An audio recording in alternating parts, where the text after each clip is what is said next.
তাপ সম্পর্কিত আলোচনায় নবম শ্রেণীর ছাত্রদের জন্য আজকে আমাদের যে পড়ার মূল আলোচ্য বিষয় সেটা হলো সম্পৃক্ত ও অসম্পৃক্ত বাষ্প, স্যাচুরেটেড অ্যান্ড আনস্যাচুরেটেড ভেপার। সম্পৃক্ত এবং অসম্পৃক্ত এই ব্যাপারটা কি? বাষ্প তো আমরা জানি, এইটা একটুখানি আগে জেনে নেওয়া দরকার। Saturated, unsaturated. সম্পৃক্ত অর্থাৎ যতটা ধরতে পারে পুরোটাই রয়েছে, কেমনভাবে বলা যায়? ধরো তুমি এক বিয়ে বাড়িতে নেমন্তন্ন খেতে গেছো, খুব সুন্দর রান্না হয়েছে, তুমি খুব মন দিয়ে পেট ভরে খাচ্ছ, সব খাওয়া হয়ে গেছে, পেট একদম ভর্তি। এই অবস্থায় তোমার বন্ধু এসে বলল যে, যাদের বাড়িতে বিয়ে সে তোমার বন্ধু এসে বলল যে না, আর একটা রসগোল্লা খা, খেতেই হবে, জোর করে দিয়ে দিল। তুমি সেই রসগোল্লাটা মুখে নিতে গিয়ে দেখলে যে আর তুমি পারছো না। এই রসগোল্লাটা একটুও যদি তুমি খেতে যাও তাহলেই যতটুকু আছে তার মধ্যে থেকে খানিকটা তোমাকে বের করে দিতে হবে।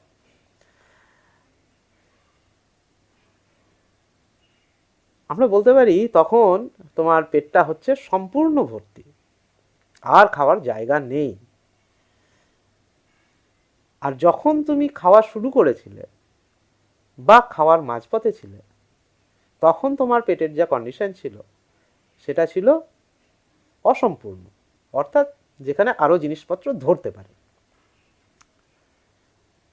ব্যাপারটা অনেকটা সেই রকম। এই সম্পৃক্ত মানে হলো পেট ভর্তি অবস্থা, আর অসম্পৃক্ত মানে হলো পেটের কিছু জায়গায় এখনো ফাঁকা আছে এমন অবস্থা। তো এই বিজ্ঞানের ভাষায় সম্পৃক্ত কোথায় পাবো আর অসম্পৃক্তই বা কোথায় পাবো? আমরা কিছু সহজ উদাহরণ দেখে ব্যাপারটাকে বুঝে নিই। ধরা যাক বর্ষাকাল,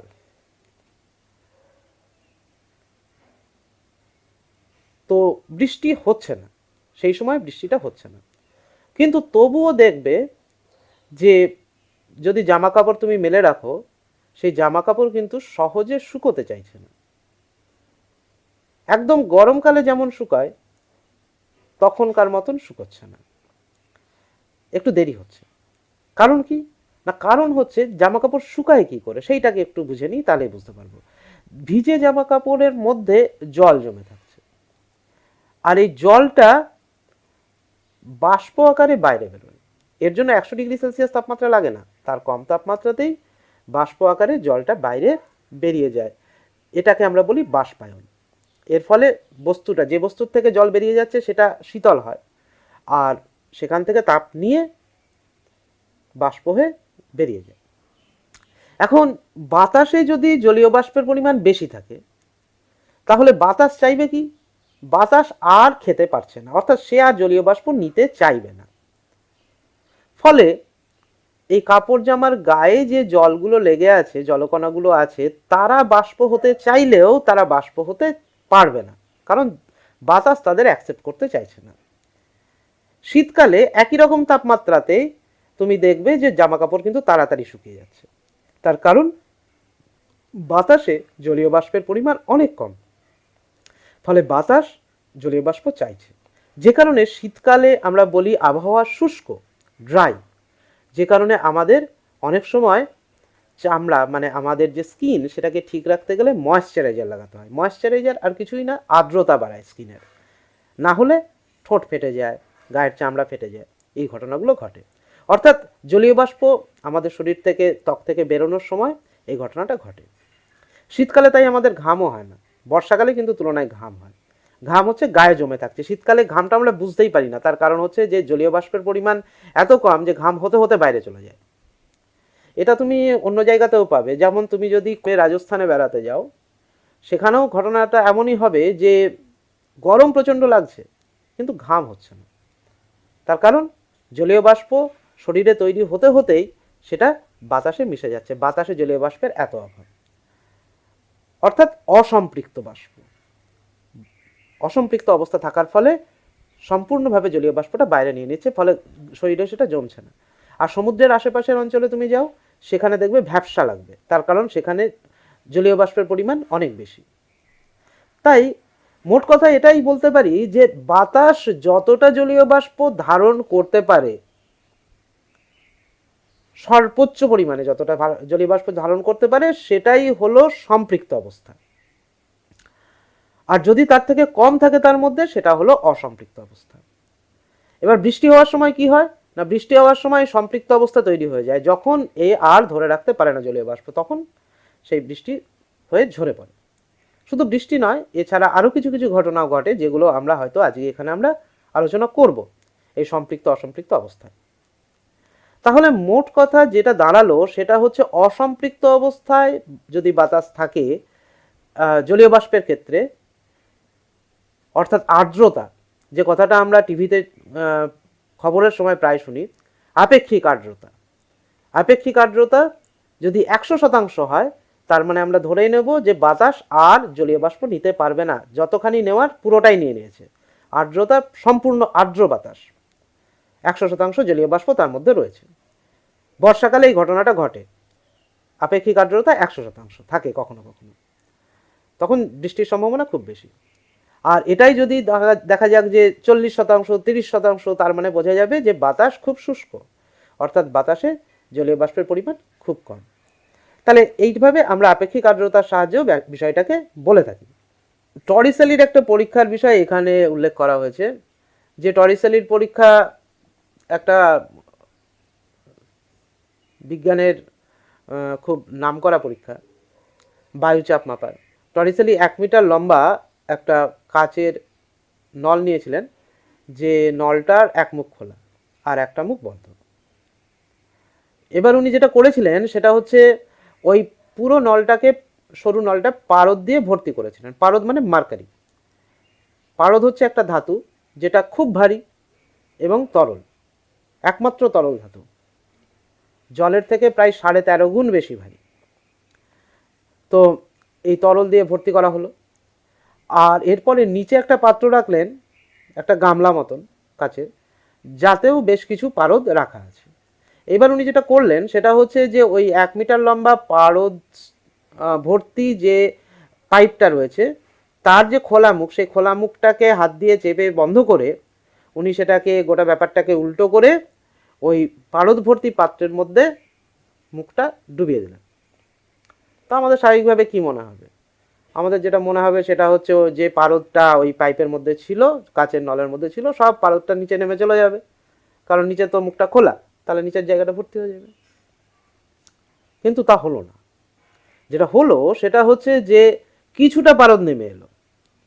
কিছুটা পারদ নেমে আসার পরে বাকি পারদটা কিন্তু যেমন ছিল তেমন একটা পারদ স্তম্ভ হিসেবে দাঁড়িয়ে থাকবে। বাইরের যে খোলা অবস্থায় যে পারদটা রয়েছে নিচের পাত্রে, সেই পাত্রের ওপরে বাতাস সর্বদা চাপ দিচ্ছে নিচের দিকে। কোন বাতাস না, আমাদের বায়ুমণ্ডলের একদম মাথা পর্যন্ত নিচ থেকে যত বাতাস রয়েছে, সব বাতাস এই বায়ুস্তম্ভটা এর ওপর চাপ দিচ্ছে, তার ওজনটাকে এর ওপর দিচ্ছে। এই চাপ আমরা সবসময় অনুভব করি। সেই চাপের ফলে এই পারদ স্তম্ভটা, এই পারদটা একটা নির্দিষ্ট চাপে রয়েছে। তাহলে যে নির্দিষ্ট উচ্চতায় ওই ভেতরের পারস্তম্ভটা আটকে গেল, সেইটা দেখা গেল যে প্রমাণ বায়ুমণ্ডলীয় চাপ। যদি আমরা 0 ডিগ্রি সেলসিয়াস উষ্ণতায় 45 ডিগ্রি অক্ষাংশে সমুদ্রপৃষ্ঠে দাঁড়াই এবং এই পরীক্ষাটা করি, তাহলে আমরা পাবো এই পারস্তম্ভের উচ্চতা 76 সেন্টিমিটার। এটাকেই বলা হয় প্রমাণ বায়ুমণ্ডলীয় চাপ, বা এনটিপি, নর্মাল টেম্পারেচার প্রেশার, বা এসটিপি, স্ট্যান্ডার্ড টেম্পারেচার প্রেশার। এই 76 সেন্টিমিটারের থেকে এটা বাড়ে বা কমে, এটা কখনো বাড়লে উচ্চচাপ, কমলে নিম্নচাপ। নিম্নচাপ সম্বন্ধে আমরা জানি, প্রায়ই হয় মাঝে মধ্যে, যখনই নিম্নচাপ হয় তখনই ঝড় বৃষ্টি হয়।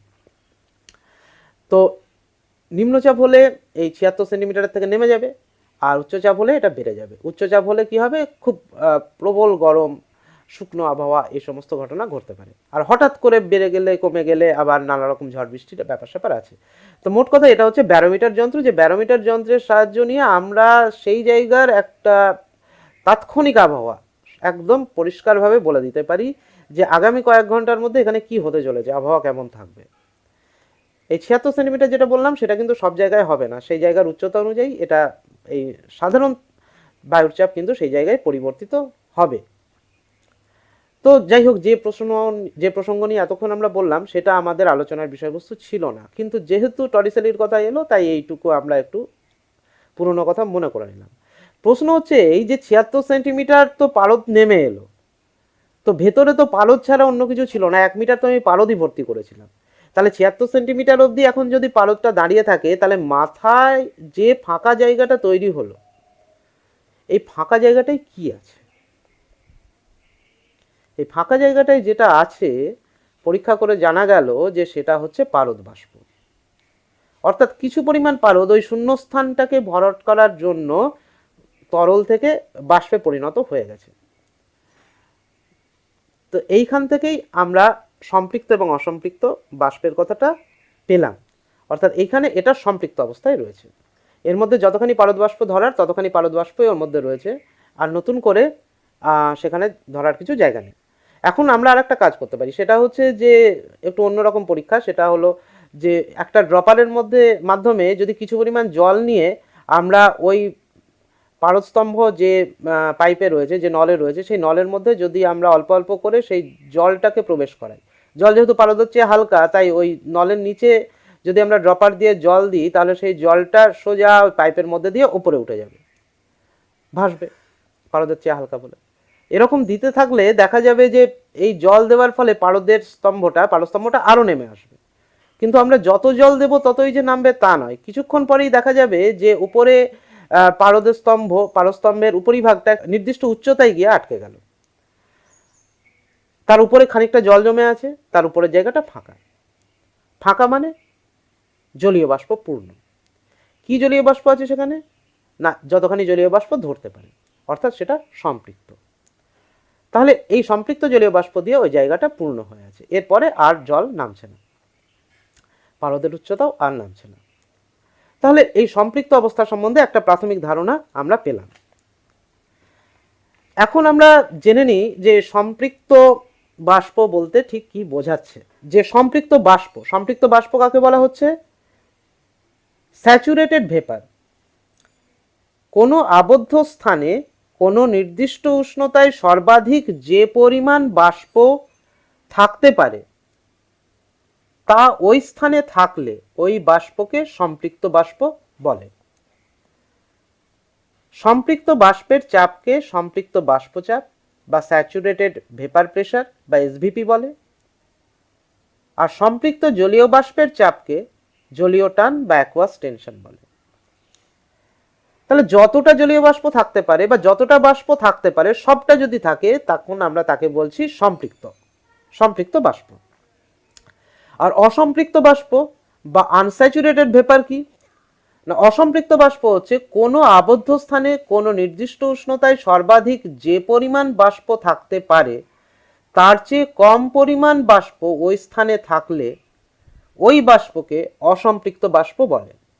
যতখানি বাষ্প থাকার সম্ভাবনা আছে তার চেয়ে যদি কম থাকে, তখন আমরা তাকে বলছি অসম্পৃক্ত বাষ্প। আর অসম্পৃক্ত বাষ্পের চাপকে অসম্পৃক্ত বাষ্পচাপ বলে, আনস্যাচুরেটেড ভেপার প্রেসার বা ইউভিপি। তরল এবং বাষ্পের মধ্যে রূপান্তর। তরল আর বাষ্প একই পদার্থের ভিন্ন রূপ, আলাদা অবস্থা বলা যেতে পারে, অর্থাৎ রূপান্তর তো হবেই। কিন্তু কি ঘটে যখন কোনো আবদ্ধ পাত্রে কোনো তরল রাখা থাকে এবং তার উপরে বাষ্প জমার সম্ভাবনা থাকে, অর্থাৎ বাষ্পায়নের ঘটনা ঘটার মতো অবস্থা থাকে, তখন যেটা হবে সেটা হচ্ছে যে তরলের উপরিতল থেকে বাষ্প তৈরি হবে এবং এই বাষ্প উপরের যে ফাঁকা জায়গা, সেই ফাঁকা জায়গায় জমা হবে। কতক্ষণ অবধি এটা হতে থাকবে না? যতক্ষণ ওই উপরের ফাঁকা জায়গা বাষ্পে সম্পূর্ণ হয় বা সম্পৃক্ত হয়। এই সম্পৃক্ত হয়ে যাওয়ার পরে কি হবে না? সম্পৃক্ত হয়ে যাওয়ার পরে এই বাষ্প আবার তরলে পরিণত হবে কিছু বাষ্প, আবার কিছু তরল বাষ্পে পরিণত হবে। অর্থাৎ প্রক্রিয়াটা চলতেই থাকবে, কিন্তু তরলের উপরিভাগের আবদ্ধ স্থানে বাষ্পের পরিমাণটা সম্পৃক্ত অবস্থায় থাকবে। অর্থাৎ সেখানে নির্দিষ্ট পরিমাণ বাষ্পই থাকবে, তার চেয়ে বেশিও থাকবে না, বেশি তো থাকতেই পারবে না, কমও থাকবে না। অর্থাৎ সবসময় সম্পৃক্ত অবস্থা তারা বজায় রাখবে। এই যে অবস্থা, এটাকে আমরা বলছি ডাইনামিক ইকুইলিব্রিয়াম। ডাইনামিক ইকুইলিব্রিয়াম অর্থাৎ একটা সাম্যাবস্থা। কেমন সাম্যাবস্থা? না, যে সাম্যাবস্থায় বাষ্পের পরিমাণ বাড়ছে না, সম্পৃক্ত বাষ্প রয়েছে, কিন্তু তরল থেকে বাষ্পও হচ্ছে, আবার বাষ্প কিছু অংশ তরলে রূপান্তরিত হচ্ছে। এই প্রক্রিয়াটা চলতেই থাকছে। তাহলে আমরা বলতেই পারি যে কোনো আবদ্ধ স্থানে তরলের সংস্পর্শে বাষ্প থাকলে ওই বাষ্প সর্বদা সম্পৃক্ত থাকবে। আর অসম্পৃক্ত বাষ্পের যে বাষ্প চাপ, যেহেতু বাষ্প রয়েছে তার একটা চাপও থাকবে, এই অসম্পৃক্ত বাষ্পের বাষ্পচাপ কিন্তু কম হবে, আর সম্পৃক্ত বাষ্পের বাষ্পচাপ বেশি হবে। তার কারণ হচ্ছে সম্পৃক্ত অর্থাৎ অনেক বেশি বাষ্প রয়েছে, সুতরাং বাষ্পচাপ বেশি হবে। আর সম্পৃক্ত বাষ্পের বাষ্পচাপটা নির্দিষ্ট ক্ষেত্রে নির্দিষ্ট, অর্থাৎ নির্দিষ্ট তাপমাত্রায় যদি থাকে, নির্দিষ্ট একটা ক্ষেত্রে যদি থাকে, তখন সেটা নির্দিষ্ট পরিমাণে থাকবে। অসম্পৃক্ত বাষ্পচাপ সম্পৃক্ত বাষ্পচাপের চেয়ে কম। নির্দিষ্ট উষ্ণতায় সম্পৃক্ত বাষ্পচাপের একটি নির্দিষ্ট মান হয়, কিন্তু অসম্পৃক্ত বাষ্পচাপের মান বিভিন্ন হয় স্বাভাবিকভাবে। এখন সম্পৃক্ত বাষ্প গ্যাসের সূত্রগুলি মেনে চলে না, কিন্তু অসম্পৃক্ত বাষ্প গ্যাসের সূত্রগুলি মেনে চলে। এটি আর একটা ইম্পর্টেন্ট পয়েন্ট, যে সম্পৃক্ত বাষ্প কিন্তু গ্যাসের সূত্র মেনে চলে না। গ্যাসের সূত্র বলতে গ্যাসের বিভিন্ন রকম সূত্র আছে, গ্যাসের চ্যাপ্টারে আমরা সেগুলো পড়ব, কিছু কিছু আমরা জানিও। সেখানে অণুর গতি সংক্রান্ত বিভিন্ন বিষয়বস্তু রয়েছে, তারা কেমনভাবে ছোটাছুটি করে, এই সমস্ত নানা রকমের বিষয়বস্তু আছে। তো যাই হোক, সম্পৃক্ত বাষ্প কিন্তু গ্যাসের সূত্র মেনে চলে না, আর অসম্পৃক্ত বাষ্প গ্যাসের সূত্র মেনে চলে। এই গেল আমাদের তরল এবং বাষ্পের মধ্যে রূপান্তর সংক্রান্ত যে আলোচনা। এর পরবর্তী ক্ষেত্রে আমাদের যে আলোচনা সেটা হচ্ছে বায়ুর আর্দ্রতা। এ সম্পর্কে আমরা একটু আগেও বলেছি, আর্দ্রতা বা হিউমিডিটি, সেখানে আপেক্ষিক আর্দ্রতার সামান্য কথা আমি এর আগেও বলেছিলাম। এখন আমরা দেখি যে আর কি কি তথ্য আমাদের এ ব্যাপারে পরীক্ষার জন্য জেনে রাখা দরকার। তো প্রথম যে বিষয়টা আমাদের এখানে জানার দরকার সেটা হচ্ছে শিশিরাঙ্ক বা ডিউ পয়েন্ট। শিশিরাঙ্ক আবার একটা অঙ্ক, যেমন গলনাঙ্ক, স্ফুটনাঙ্ক, হিমাঙ্ক, তেমন শিশিরাঙ্ক। অঙ্ক মানে সংখ্যা, অর্থাৎ একটা নির্দিষ্ট মান, যে মান বা যে তাপমাত্রায় শিশির পড়বে সেটাই শিশিরাঙ্ক। শিশির কখন পড়ে? শীতকালে ভোরের দিকে আমরা জানি যে খোলা জায়গায় ঘাসের উপরে শিশির দেখা যায়। এখন শিশির কি বৃষ্টি? না, বৃষ্টি নয়। বৃষ্টি হলে কিন্তু সেটা সেই একটি ঘাসের শীষের উপর একটি শিশির বিন্দু, না তা নয়। বৃষ্টি হলে সেটা কিন্তু ঘাসের উপরে ওইভাবে জমা হবে না। ভূপৃষ্ঠ সংলগ্ন যে বায়ুস্তর, সেই বায়ুস্তর ঠান্ডা হয়ে যাচ্ছে ভোরের দিকটায়, কারণ মাটি ঠান্ডা হয়ে গেছে। মাটি ঠান্ডা হয়ে যাওয়ার ফলে, রাতের বেলায় মাটি ঠান্ডা হয়ে গেছে, এবং ঠান্ডা হয়ে যাওয়ার ফলে তার সংলগ্ন বায়ুস্তর ঠান্ডা হয়ে গেছে। এই শীতল বায়ুস্তরের মধ্যে কিছু জলকণা, জলকণা বলা ভুল, কিছু জলীয় বাষ্প, কিছু জলীয় বাষ্প আগেই ছিল। সেই জলীয় বাষ্প ধারণ করার ক্ষমতাও সেই বায়ুস্তরের ছিল, ফলে সেই জলীয় বাষ্পগুলো তার মধ্যে ভেসে বেড়াচ্ছিল। কিন্তু বায়ুর উষ্ণতা কমে যাওয়ার ফলে, অর্থাৎ ভূমি সংলগ্ন বায়ুর উষ্ণতা কমে যাওয়ার ফলে তার জল ধারণ ক্ষমতা বা জলীয় বাষ্প ধারণ ক্ষমতা কিন্তু কমে গেল। অর্থাৎ যেটা হলো সেটা হচ্ছে, যতখানি জলীয় বাষ্প সে ধরে রাখতে সক্ষম, অর্থাৎ সম্পৃক্ত জলীয় বাষ্পের যে অবস্থা, তার চেয়েও বেশি জলীয় বাষ্প তার মধ্যে জমে আছে এমন পরিস্থিতি তৈরি হলো। তখন যা হবার তাই, যে সম্পৃক্ত জলীয় বাষ্প পর্যন্ত জলীয় বাষ্প সে ধরে রাখলো, তার চেয়ে অতিরিক্ত যে জলীয় বাষ্প তার কাছে ছিল সেটা আর সে ধরে রাখতে পারলো না, সেটা চলে গেল নিচে এবং জমা হলো ওই ঘাসের আগায়। তাহলে শিশির পড়তে গেলে একটা নির্দিষ্ট তাপমাত্রার দরকার। তবে এটাও বলা ভুল যে একটা নির্দিষ্ট তাপমাত্রা কেবল থাকলেই তাতে শিশির জমবে। সেই পরিবেশে কতটা জলীয় বাষ্প রয়েছে বাতাসে সেটাও কিন্তু আমাদের বিবেচনা করতে হবে, না হলে কিন্তু শিশিরের সম্বন্ধে আমরা জানতে পারবো না। তাহলে দেখা যাক শিশিরাঙ্ক বলতে আমরা ঠিক কি বলি। যে নির্দিষ্ট উষ্ণতায় কোনো নির্দিষ্ট পরিমাণ বায়ু ওর মধ্যে উপস্থিত জলীয় বাষ্প দ্বারা সম্পৃক্ত হয়, সেই উষ্ণতাকে ওই বায়ুর শিশিরাঙ্ক বলে। বায়ুর আর্দ্রতা বলতে বায়ু মধ্যস্থ জলীয় বাষ্পের পরিমাণকে বোঝায়। আপেক্ষিক আর্দ্রতা বায়ুর সম্পৃক্ততার মাত্রা নির্দেশ করে। যে নির্দিষ্ট উষ্ণতায়, অর্থাৎ সে শিশিরাঙ্ক হচ্ছে সেই উষ্ণতা যে উষ্ণতায় কোনো নির্দিষ্ট পরিমাণ বায়ু ওর মধ্যে উপস্থিত জলীয় বাষ্প দ্বারা সম্পৃক্ত হয়। যে উষ্ণতায় সম্পৃক্ত হলো সেটাই শিশিরাঙ্ক, কারণ এরপরে সে আর অতিরিক্ত জলীয় বাষ্প ধরে রাখতে পারবে না, সেটা শিশির আকারে ঝরে পড়বে। তাই এটাই হচ্ছে শিশিরাঙ্ক বা ডিউ পয়েন্ট। এরপরে আসছে আরেকটি সংজ্ঞা যেটা আমাদের জানা দরকার, সেটা হচ্ছে পরম আর্দ্রতা বা অ্যাবসলিউট হিউমিডিটি। এটা নিরপেক্ষ, অর্থাৎ কোনো নির্দিষ্ট স্থানের জন্য সেই সময় বায়ুর আর্দ্রতা যেটা রয়েছে সেটাই পরম আর্দ্রতা। কি বলা হচ্ছে না, 1 ঘনমিটার বায়ুর মধ্যে যে পরিমাণ জলীয় বাষ্প জমা থাকে সেটাই হচ্ছে সেই বায়ুর পরম আর্দ্রতা। আপেক্ষিক আর্দ্রতা, আপেক্ষিক আর্দ্রতার নাম শুনে আমরা বুঝতে পারছি যে অন্য কিছুর সাপেক্ষে। কিসের সাপেক্ষে? না, সম্পৃক্ত জলীয় বাষ্পের সাপেক্ষে। কি ব্যাপারটা না, বলা হচ্ছে যে কোনো নির্দিষ্ট উষ্ণতায় নির্দিষ্ট পরিমাণ বায়ুতে যে পরিমাণ, বা আরো সঠিকভাবে বলতে গেলে যে ভরের জলীয় বাষ্প রয়েছে সেই ভর, আর ওই নির্দিষ্ট উষ্ণতায় ওই নির্দিষ্ট পরিমাণ বায়ুকে সম্পৃক্ত করতে যে পরিমাণ জলীয় বাষ্প লাগবে তার ভর, এই দুইয়ের অনুপাত, তাকেই আমরা বলতে পারি আপেক্ষিক আর্দ্রতা। এই আপেক্ষিক আর্দ্রতাটা যেহেতু খুব প্রচলিত একটি বিষয়, তাই এটার সম্বন্ধে কিন্তু আমাদের সঠিকভাবে ধারণাটা রাখা দরকার। তাহলে কিসের অনুপাত হলো আপেক্ষিক আর্দ্রতা? আপেক্ষিক আর্দ্রতা হচ্ছে জলীয় বাষ্পের ভরের অনুপাত। উপরে কে থাকছে? উপরে থাকছে বাস্তবে নির্দিষ্ট পরিমাণ বায়ুতে ওই নির্দিষ্ট উষ্ণতায় যতখানি জলীয় বাষ্প জমা আছে, আর নিচে কি থাকছে?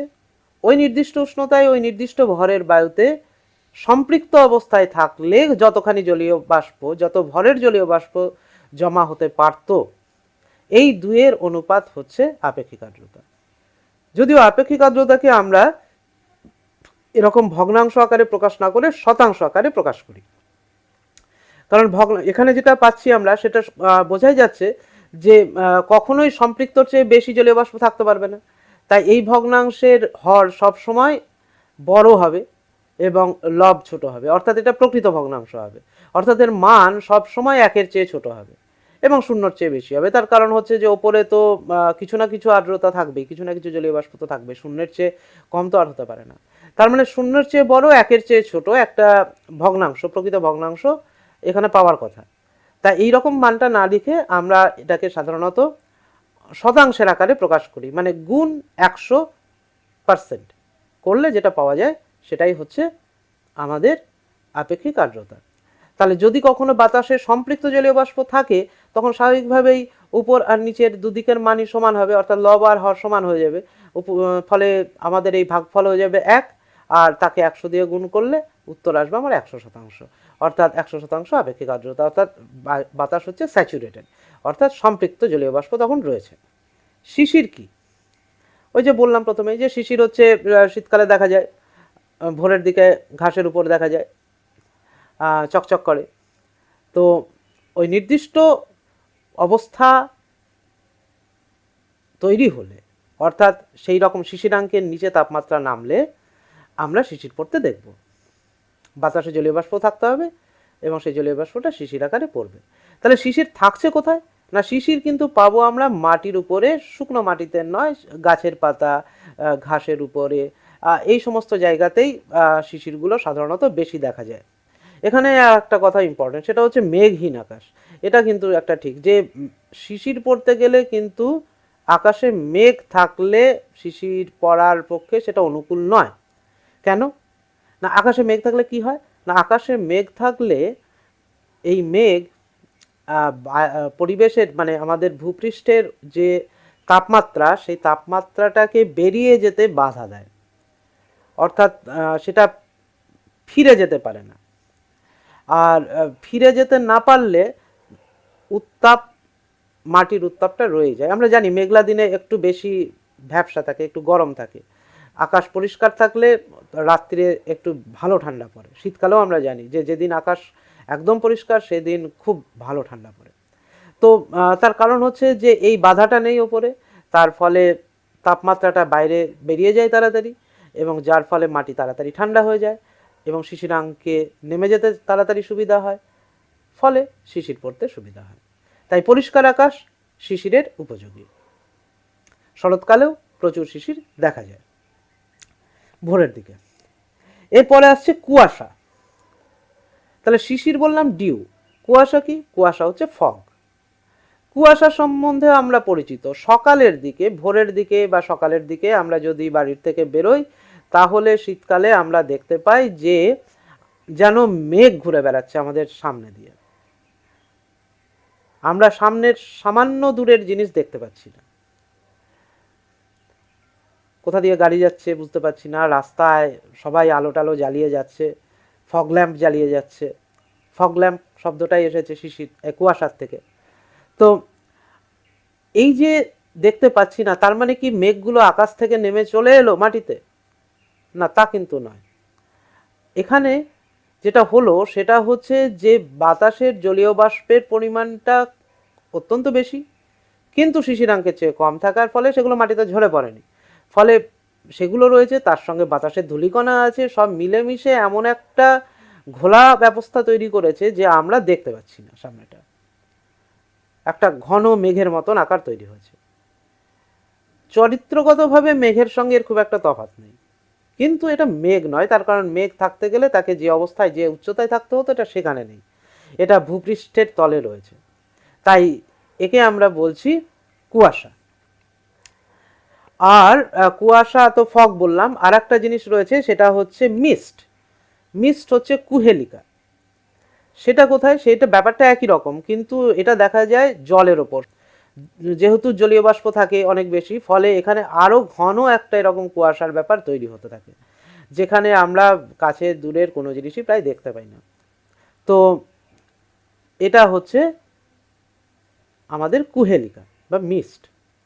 তাহলে যদি মাটিতে সেটা হয় সেটা হচ্ছে কুয়াশা বা ফগ, আর যদি সেটা জলের উপরে হয় তাহলে আমরা তাকে বলবো মিস্ট বা কুহেলিকা। আর এই কুয়াশার আর একটি দাদা আছে। কেমন না, শহরাঞ্চলে বা শিল্প অঞ্চলে যেখানে বাতাসে প্রচুর পরিমাণে ধূলিকণা এবং তার সঙ্গে কয়লা বা অন্যান্য পদার্থ বাতাসে প্রচুর পরিমাণে রয়েছে, মানে দূষণ খুবই বেশি, অত্যন্ত দূষণ রয়েছে, সেই অঞ্চলে এই কুয়াশার মধ্যে এই জিনিসগুলো মিশে এতটাই ঘন অন্ধকারের মতন তৈরি করে যে প্রায় কিছুই দেখা যায় না। খুব বড় শহরে আমরা জানি যে শীতের দিকে সকালে যখন আমরা ট্রেনে করে যাই, তখন সেই ট্রেনগুলো সেই শহরের স্টেশনে ঢোকার আগে বহুক্ষণ দাঁড়িয়ে থাকে, তার কারণ তারা সামনে কিছুই দেখতে পায় না। এয়ারপোর্টগুলোতে প্লেন নামতে পারে না ভোরের দিকে বা সকালের দিকে। অনেক সময় এখন যা পরিস্থিতি হয়েছে শীতকালে দেখা যায় যে দিল্লি বা এই ধরনের বড় শহরে কিন্তু প্রায় অনেক বেলা পর্যন্ত এই ধরনের ঘটনা রয়ে যায়। এতটাই ঘন সেই কুয়াশা যে সেখানে প্রায় আমাদের ভিজিবিলিটি বা দৃষ্টিগ্রাহ্যতা কিন্তু একদমই প্রায় নেই বললেই চলে। এটাকে আমরা যেহেতু এটার সঙ্গে ধোঁয়া বা অন্যান্য বিষয়বস্তু মিলে আছে, এটাকে আমরা ধোঁয়াশা বলতে পারি, অনেক সময় ধোঁয়াশা বলা হয়।